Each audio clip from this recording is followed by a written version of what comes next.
Osmo Pocket 4出たけど、Osmo Pocket 4P とかインスタ360からもジンバルカメラが出るって、今買っていいのって思ってる人、買っちゃって大丈夫です。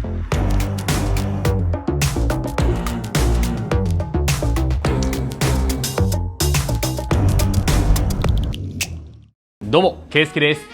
暑くなってきまして、もう完全に半袖の季節になってまいりました。今日もちょっとOsmo Pocketの話したいと思うんですけども、本当はね、3連続でOsmo Pocketの話したくはね、なかったんですけども、結構やっぱコメントで来るんですよ。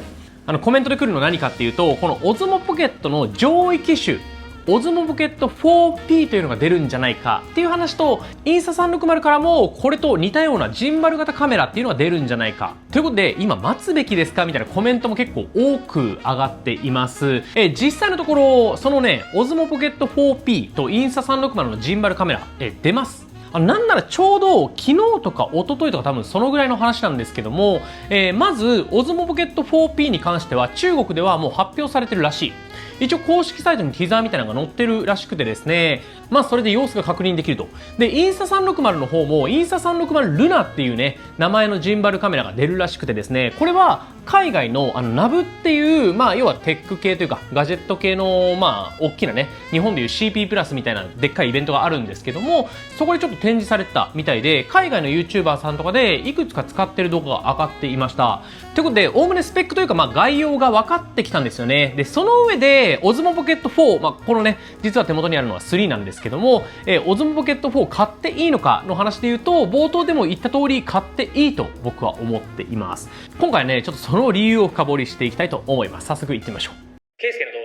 はい。で、Osmo Pocket 4の話。まあ、Osmo Pocket 4の情報に関しては、もう動画2個上げたんで、その中でスペックとか見ていただければと思うんですけども、まあ、こういうジンバル型のカメラで、中のセンサーが1インチっていう、まあ、大きめのセンサーを積んでいて、なおかつログ撮影ができたり、マイクつなげたり、ライトつけれたりとか、いろんな機能が入ってる、まあ、かなり熱いカメラなんですよ。要は、Osmo Pocket 3の時からめちゃくちゃ人気だったんですけども、それのアップグレード版ってことで、いや、買いたいやんって人もかなり多いと思います。ただね、そんなモチベが上がってる時に、Osmo Pocket 4P、要は上位機種が出るとか、あとはインスタ360からも似たようなカメラが出るって言われたら迷いますよね。迷うとは思う。迷うんだけども僕は買っていい派な理由をご紹介しておくと、それはですね、純粋に他のカメラのスペックと比較した時に、まあいいんじゃないかという話です。このね、Osmo Pocket 3何が良かったかっていうと、ここまで小さくて気軽に Vlog が撮れる。要はこれでサクッと自撮りができますよ。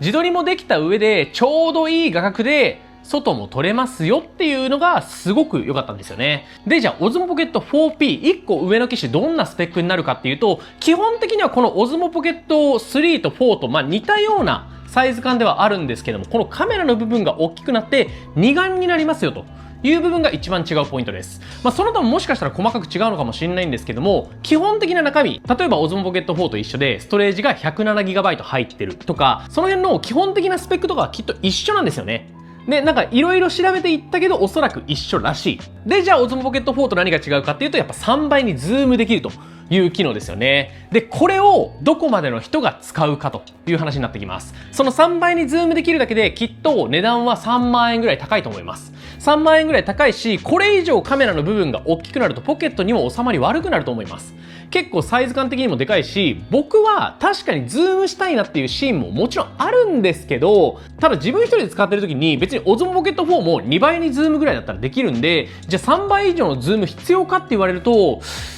いらんかもなっていうのが多いんですよ。もちろんね、ズームがどうしても欲しいって人は待った方がいい。そりゃそうよ。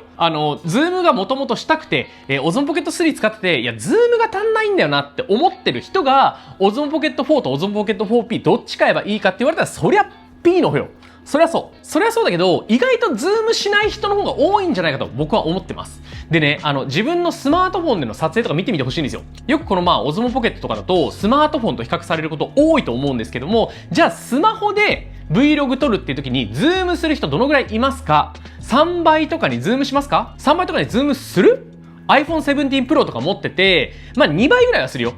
その要は広角をキュッと2倍ぐらい、要はそれだったら Osmo Pocket 4と一緒ですよね。2倍ぐらいはするけども、じゃあ3倍ズーム使うかって言われると僕はね使わなかったんですよね。もちろんね、絶対使わないわけじゃないよ。16 Pro の時に確かに1年で2回ぐらい使ったかもしれないけど、2回しか使わないのよ。その2回のために、2、3万値上がりするのをかけるかで言うと、わかんないですよね。もちろん欲しかったらそっち買えばいいと思うし、ただ、大勢の人はそれが欲しいわけじゃないかもしれないんで、わざわざ待つ必要もないかなと思っています。ケイスケの動画。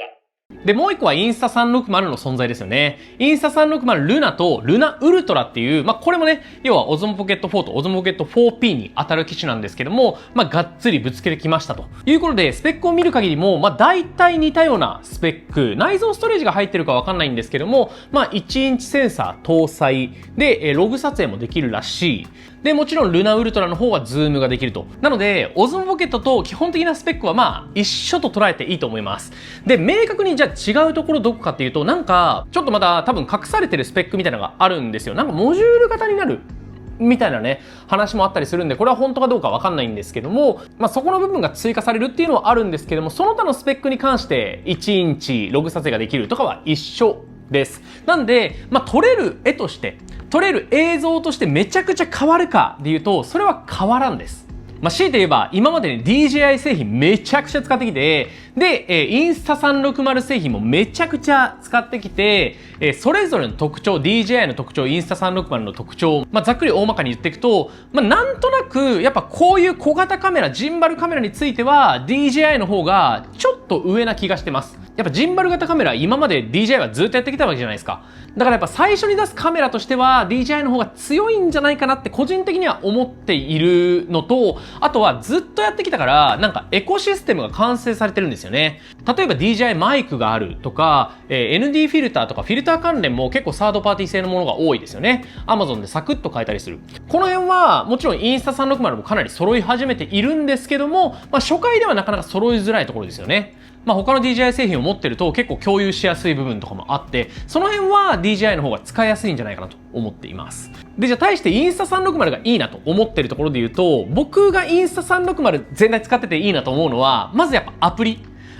ケーションはインスタ360の方が直感的で使いやすいなっていうのは個人的に感じてます。正直点数的にめっちゃ差があるわけじゃないです。例えば、インスタ360が8点、9点ぐらいだとして、DJI がその1点下0.5 点下くらいです。もうこのぐらいの差。こんな開いてるわけじゃないけど、でもなんとなく直感的にいじれたりとか、かゆいところに手が届くなっていう機能はインスタ360が入ってるのかなっていう印象です。で、もう一つインスタ360の方がもしかしたら良さそうかなって思うのが音についてで、割と音にこだわってるイメージあるんですよ。ワイヤレスマイクとかは正直ね、比べてないんでわかんないんですけども、カメラ本体の音としてはもちろんね、Osmo Pocket もかなりいいんですけども、インスタ360の方が高音の抜けがいいような気がしてて、その辺の音は結構好きだなっていう風に僕は感じてます。これもさ、比べてみてわかるぐらいの違いなのよ。正直これが、あっち買っておけばよかった、もう後悔するってほどの差では絶対ないです。ケイスケの動画。でね、もうこっからが僕の言いたいこと全てなんですけども、おそらく発売されるのはまだ2ヶ月ぐらい後です。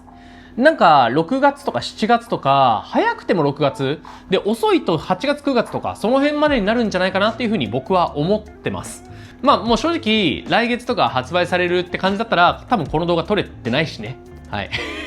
だし、そっから逆算すると、やっぱり6月、7月、8月、9月、くらいになるかもしれないんですよ。で、もう絶対納得がいかんと。全部のスペックちゃんと見てからじゃないと僕は決められないんだって人は待ってもいいと思います。ただ、いやこんなんね、思い出を残したもん勝ちなんですよ。残せば残すだけいいんだから。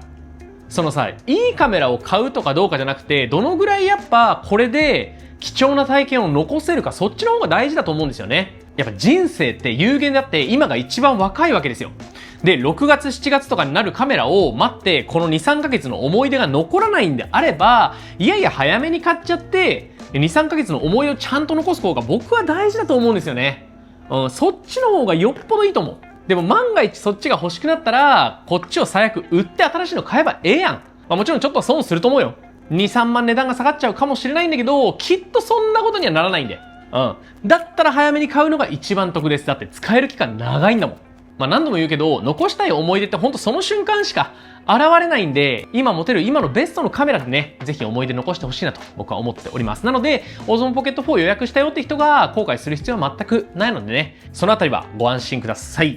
ぜひですね、オズモポケット4買ったって人は僕のオリジナルラップとかもあるし、あと徹底解説の動画とかでね、使い方とか、こういう設定おすすめだよっていうのも紹介しておりますので、ぜひ見てくれると嬉しいなと思います。でですね、もしかしたらまた同じように DJI オズモポケット 4P とか、インスタ360ルナーウルトラとかのレビューも出させていただけるかもしれないので、それはまたね、お待ちいただけると嬉しいなと思います。本当にこれだけはもう言っておきたいんですけど、どっちのメーカーさんもマジで自由に発言させてくれるんですよ。これね、本当ありがたいですね。もちろんなんか間違ってる部分とかの修正が入ったりとかする時もあるんですけども、それ以外にちょっとここ直してほしいですって言われたとしても、いや、なんかここは直すとちょっと語弊を与えちゃうかもしれないんで、直せないですとか言うと、じゃあ OK ですみたいな。OK なんかいみたいな感じで出させてくれたりして、本当に自由に発言させてもらってます。本当にいいところも悪いところも全部出させてもらえてるんで、今後もレビューに関してはもう忖度なく、正直にちゃんと一番わかりやすい徹底レビューをね、心がけておりますので、ぜひね、そのあたりのレビューとかも今後見ていただけると嬉しいなと思います。